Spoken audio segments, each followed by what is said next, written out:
Oke, welcome guys. Balik lagi di media kripto. Cuan tipis-tipis yang penting halal. Oke, kita lanjut lagi. Kita akan lihat seputar market dari pergerakan Bitcoin pada 2 hari ini ya. Kemarin saya tidak update karena beberapa kali ya kita juga sama kerja. Soalnya trading bukan job desk utama saya. Oke, lanjut aja ke chartnya langsung. Simple aja, kemarin di time frame 4 jam kita bisa melihat Bitcoin mengalami fase koreksi ya, koreksi sedikit untuk retest di resistennya yang terakhir, dan itu sekalian tes di 0,618 dari Fibo extensionnya ya. Oke, kita hapus dulu ini. Nanti dikira saya memberikan nanti. Oke, kita cek di time frame 4 jam. Tetap kita berspekulasi Bitcoin pasti akan mengejar di angka 31 ini ya, di angka 316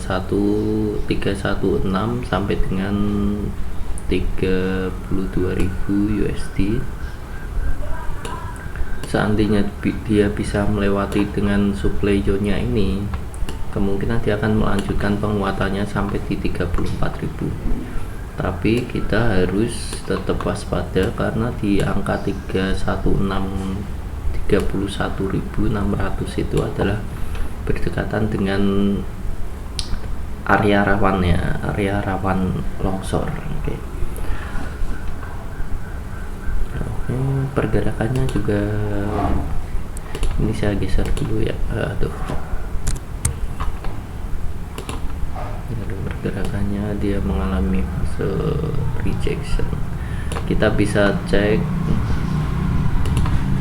menggunakan ini bisa teman-teman, mungkin kalau dia bisa melewati ini ya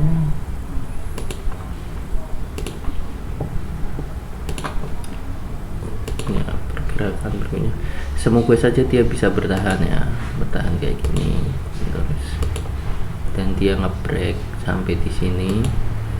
Testingnya kemungkinan ya biasanya di sekitar sini itu akan membuat mengecoh lah, intinya mengecoh para retail untuk biar masuk. Biasanya ya para future itu, para future kemungkinan bakal ditaruh di sini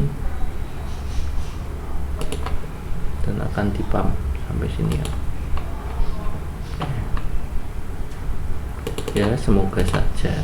Semoga saja ini yang terjadi seperti ini. Biasanya jadi itu kita harus menjadi big player. Oke, big player.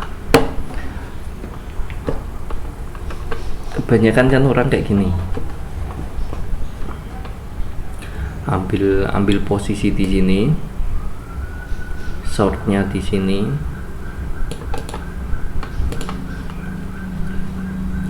kemudian dia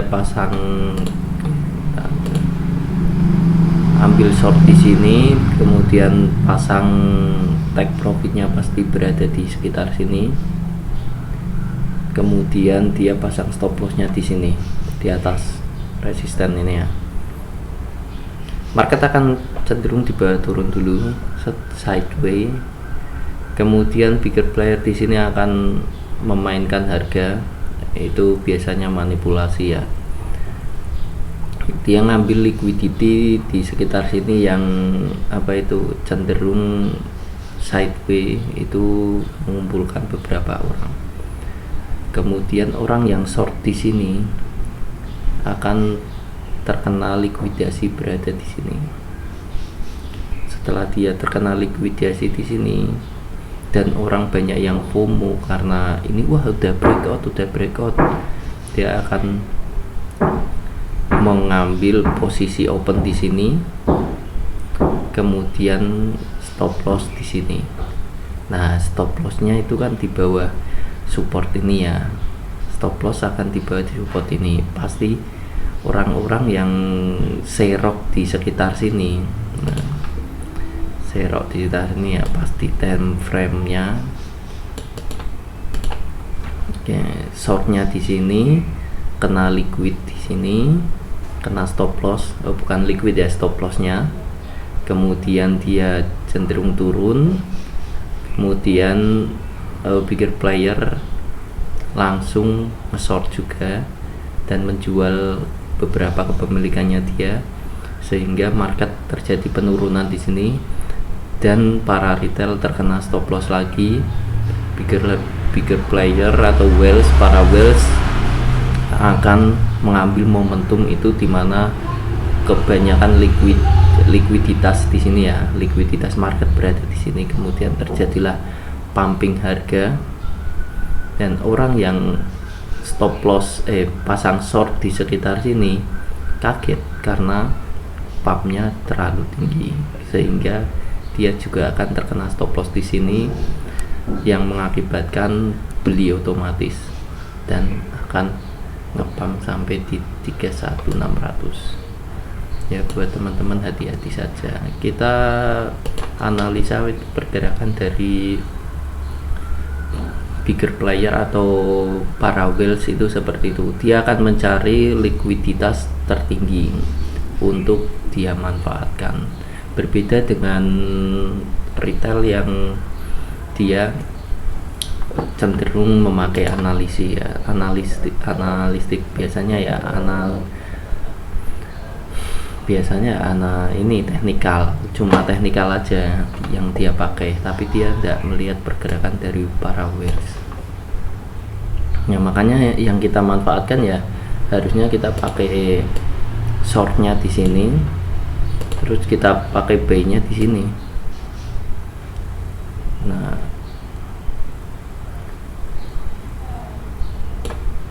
biar kita jalannya sama kayak whales.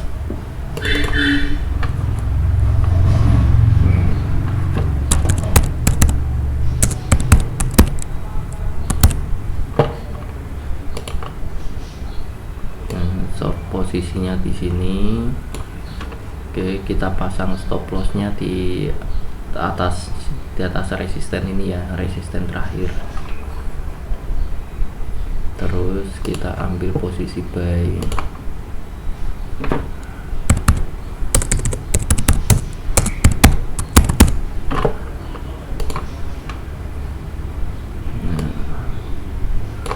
Ambil buy posisi. Ini kan mantap. Ini kan mantap nih. Dan stop lossnya kita taruh bawah sini. Jadi kita manfaatin aja, tidak usah terlalu lama di market kalau untuk yang scalping ya, karena market itu cenderung volatile dan pasti kita tidak akan tahu kedepannya bergeraknya kemana. Jadi ketika sudah cuan berapa persen kayak gitu, tahu dari sini kan lumayan ya, 4% kayak gini, kita ambil sekitar sini 4%. Kemudian posisi buy-nya kan kita bisa pakai di sekitar sini sampai dengan sini kan 6%, kan lumayan.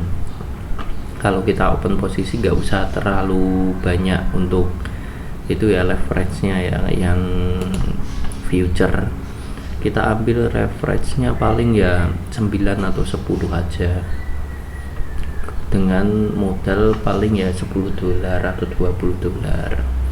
Kalau teman-teman banyak pakai marginnya lebih dari $1.000 ya, cuannya pasti kerasa juga. Tapi kalau para retail kan biasanya hemat kecil-kecil, pakai aja 10% dari modal kalian. Contoh modal kalian 10 juta, 10% digunakan di market future, lainnya di spot, tidak masalah. Jadi 1 juta yang kita masukkan ke market future untuk ya tipis-tipis cuan, yang penting hasil ya enggak.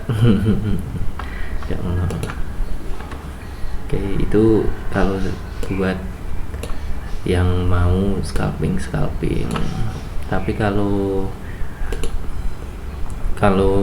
ada yang mau di support di spot ya, jadi bukan main future ya, tunggu aja sampai Bitcoin berada di posisi yang benar-benar enak buat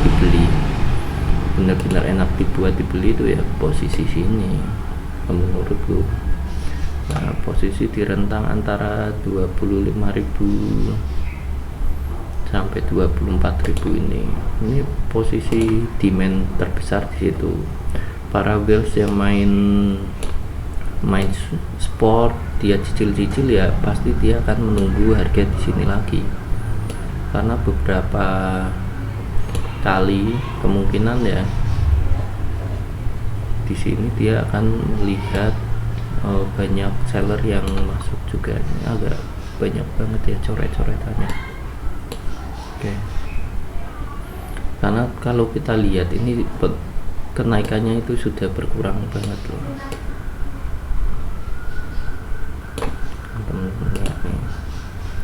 Dari Elliott teori juga sudah 48% enggak dari sini. Terus dari sini kita cek 51.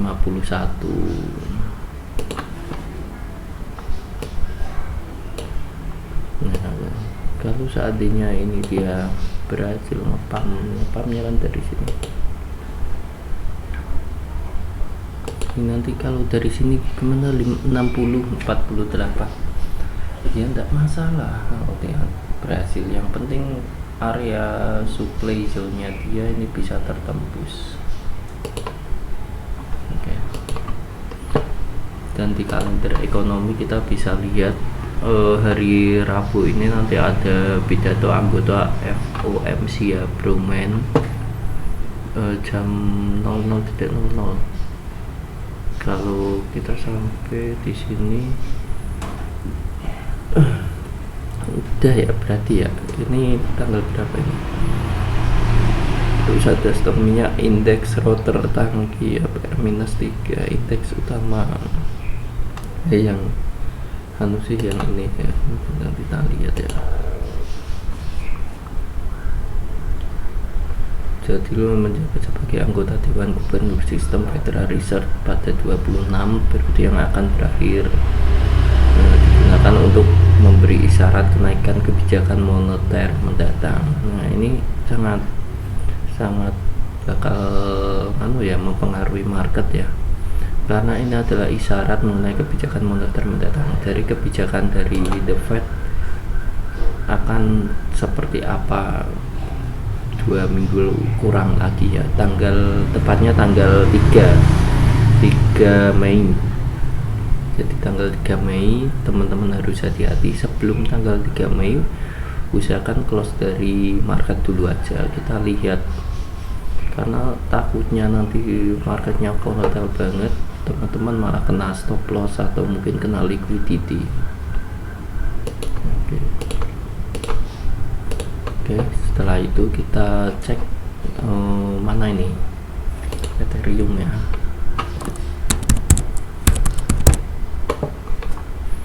Beberapa altcoin yang bagus sih untuk sekarang kita lihat. Oke, dari Ethereum sendiri dia mengalami kenaikan yang cukup signifikan. Oke, kita cek pergerakannya, enak banget nih melihat Ethereum yang kayak gini ya. Sempat dia nge-break di sini ya.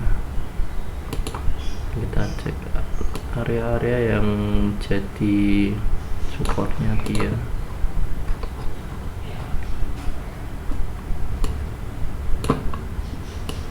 Ini dia juga sudah ya, kemungkinan dia akan koreksi dulu ya guys, koreksi.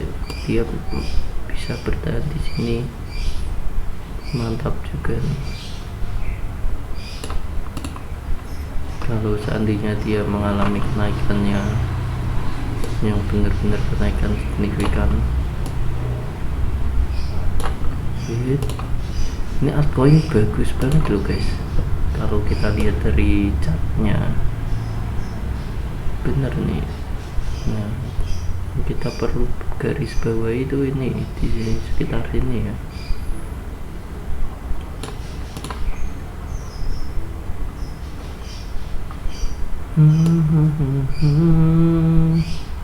Cakep, cakep banget, bener nih, cakep.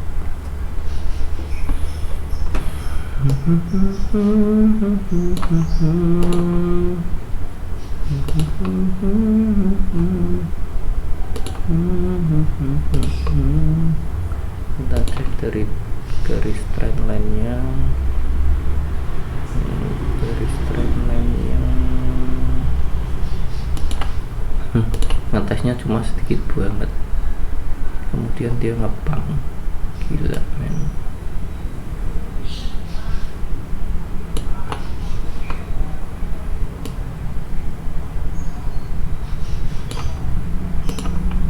Beberapa kali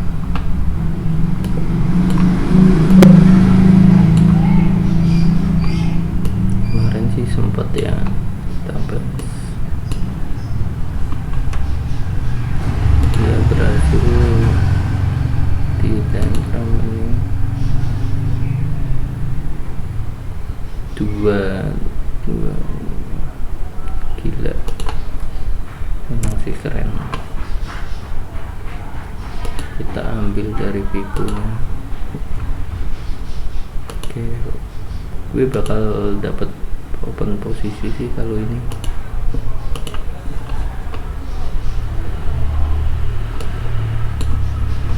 Karena dia masih ada kemungkinan kenaikannya itu sampai dengan ini guys, sampai di sini 22.10 ini dari ETH nya sendiri ya.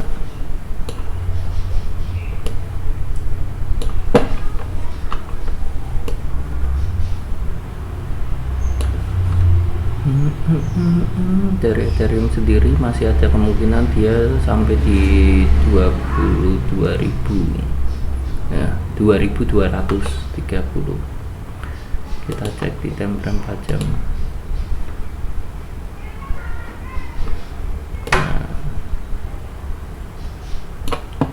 Oke, nice banget, enak banget dilihat chartnya. Beberapa kali dia mengalami fase bener-bener ya, dia sideways dulu, perlu teman-teman garis bawah ya.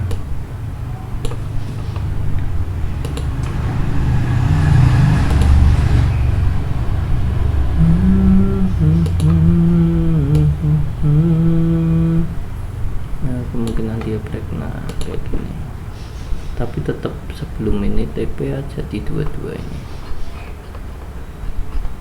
Bagus loh chartnya loh,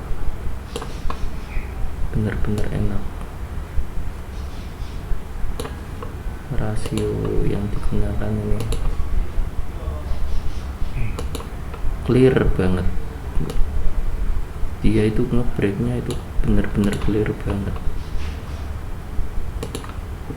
enak banget sumpah. Kalau teman-teman mau tarik aja ke garis ini, garis ini dia ke garis nah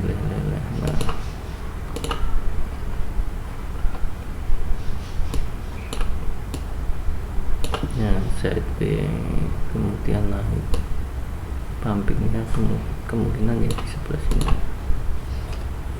Masih ada di Sabtu, hari Sabtu nanti ya, Selasa, Jumat, Sabtu di sini Minggu ya, dia di range antara Jumatan.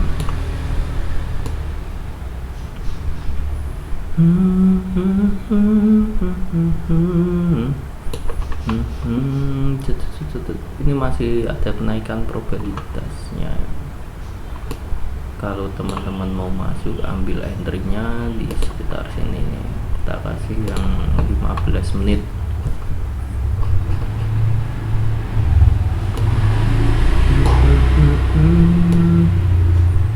Nah, ambil aja harga entry di sekitar sini.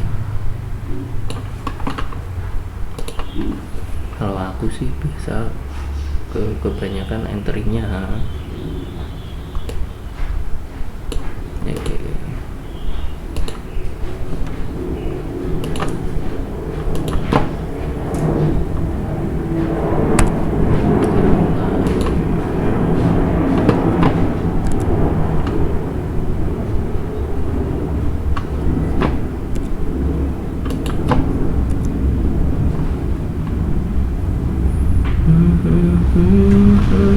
ini kalau masih sideways ya di sekitar sini ya, ambil aja. Kalau kita ambil berapa gitu, 3% kenaikannya kan lumayan. Kalau sampai di sini 8%. Ya begitulah, namanya juga market ya guys.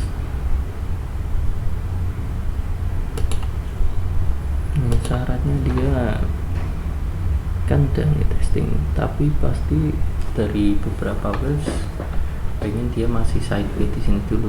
Beberapa altcoin yang lain kita cek aja probabilitasnya.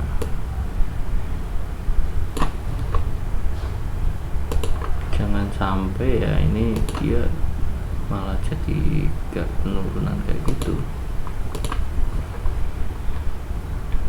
Ini ada double top karena dia beberapa kali testing kan. Nanti cek testingnya dia.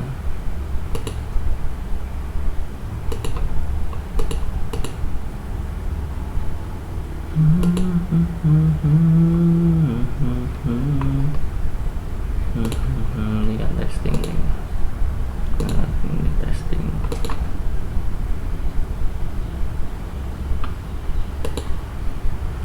Ini ada testing.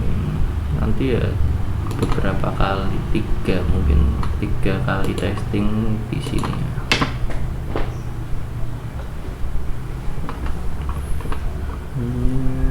Ada beberapa kali juga testing. Ini dimanfaatkan oleh Wells. Dia masih beberapa kali testing. Tunggu aja sampai di sini, atau mungkin teman-teman mau serok. Biasanya para Wells itu nunggu momen ketika para retail itu ya tahulah, dia para retail pasti pasang stop lossnya di sekitar sini. Ambil aja, pasang stop lossnya. Kita lihat pergerakan Bitcoinnya juga kan seperti itu ya, pasti akan dihantam lah kira-kira ini, dan langsung dipumping.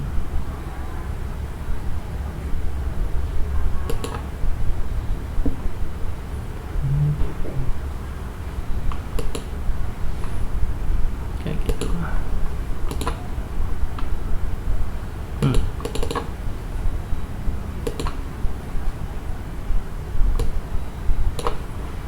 Tetap jaga risk dan rewardnya. Kalau gue prepare pasti masuk di sekitar sini, tapi kalau dia sampai breakout di sini ya tipis-tipis tidak apa-apa. 22 303 lumayan.